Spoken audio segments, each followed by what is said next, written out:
प्रेम से बोलिए जय श्री गणेश। ओम गण गणपति नमो नमः। भगवान आपके जीवन की सारी बाधाओं को दूर करें।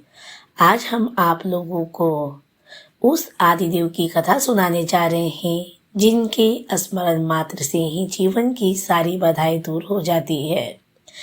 यह कथा है कैलाश पर्वत की, जहाँ माता पार्वती अपने पति भगवान शिव के ध्यान और तपस्या में लीन रहने के कारण अक्सर एकांत महसूस करते थे।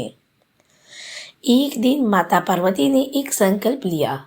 उन्होंने सोचा, मुझे एक ऐसा पुत्र चाहिए जो केवल मेरा हो, जो मेरी हर आज्ञा का पालन करे और जो मेरे एकांत का साथी बने। पार्वती माता अपने मन में सोचती है, मेरे स्वामी तो जगत के कल्याण में लीन रहते हैं, उनका अधिकांश समय तपस्या और भ्रमण में बीतता है। अब मैं अपनी तपस्या से एक ऐसा पुत्र सृजित करूंगी जो मेरी ममता का आधार बने। और फिर अपने संकल्प को सिद्ध करने के लिए उन्होंने अपने शरीर पर लगे उपटन और मैल को एकत्रित किया।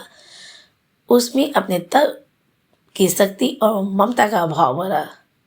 अपने दिव्य तेज और प्रेम से उन्होंने एक बालक का निर्माण किया। वह बालक अत्यंत सुंदर, तेजस्वी और दिव्य था। माता पार्वती ने उसे अपने हृदय से लगाया और उसका नाम रखा विनायक। माता पार्वती ने विनायक को अपने कक्ष के द्वार पर खड़ा किया और प्रेम से आज्ञा दी, मेरे प्यारे पुत्र सुनो, मैं स्नान के लिए जा रही हूँ। जब तक मैं ना कहूँ तब तक तुम किसी को भी भीतर प्रवेश नहीं करने देना। तुम ही मेरी द्वारपाल हो। विनायक विनम्रता से, जैसी आपकी आज्ञा माता, आपकी आज्ञा ही मेरे लिए सर्वोपरि है। कुछ देर बाद कौन आ रहे थे? सृष्टि के संहारक कैलाश के स्वामी स्वयं भगवान शिव। नंदी, आज पार्वती कहाँ है? मुझे उनसे कुछ आवश्यक बातें करनी है। नंदी हाथ जोड़कर, प्रभु, माता तो भीतर स्नान के लिए गई हैं। जैसे ही भगवान शिव ने भीतर जाने का प्रयास किया तो सामने खड़े थे नन्हे विनायक। विनायक, क्षमा करे महात्मन, मेरी माता की आज्ञा है कि उनकी अनुमति के बिना कोई भी भीतर प्रवेश नहीं कर सकता है। शिव भगवान हल्के आश्चर्य में थे। बालक, तुम कौन हो? यह मेरा निवास है और मैं ही तुम्हारा पिता हूँ, मुझे भीतर जाने दो। तब भगवान गणेश ने कहा, नहीं, मैं नहीं जानता आप कौन है। मैं केवल अपनी माता की आज्ञा जानता हूँ, आपको प्रवेश की अनुमति नहीं है। यह सुनकर शिव क्रोधित हो उठे। ये कैसा बालक है जो उन्हें उनके ही घर में रोक रहा है? शिव, अरे मूर्ख, क्या तुम नहीं जानते? तुम किसे रोक रहे हो? यह हद छोड़ दो। तब विनायक ने कहा, मैं अपनी माता के प्रति अपने कर्तव्य से विचलित नहीं हो सकता। जब बात ना बनी तो भगवान शिव ने अपने गणों और देवताओं को उस बालक को रास्ते से हटाने का आदेश दिया, परंतु बालक विनायक ने अपनी अद्भुत शक्ति और शौर्य से सभी को परास्त कर दिया। अंत में बात महादेव तक पहुंची। क्रोध में आए भगवान शिव ने, यह ना जानते हुए कि यह कौन है, अपने त्रिशूल से उस बालक का सिर धड़ से अलग कर दिया। चारों तरफ हाहाकार मच गया। जब माता पार्वती स्नान करके बाहर आई तो उन्होंने अपने पुत्र को निर्जीव अवस्था में देखा।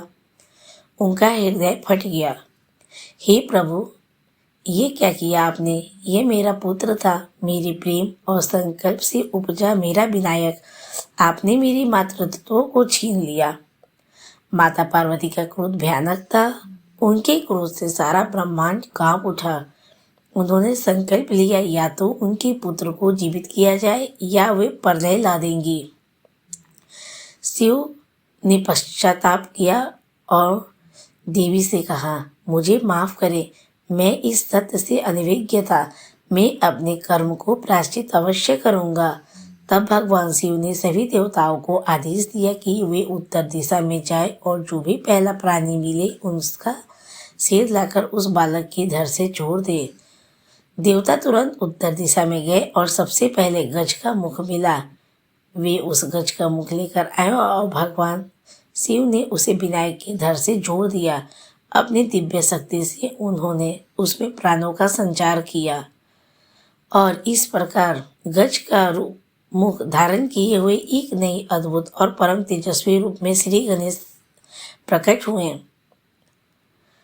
माता पार्वती की ममता लौट आई और शिव का हृदय भी शांत हुआ। तब भगवान शिव ने नवजीवन पाए गणेश को गले लगाया और उन्हें यह वरदान दिया, मेरे प्रिय पुत्र, आज से तुम गणेश कहलाओगे, यानी गणों के ईश।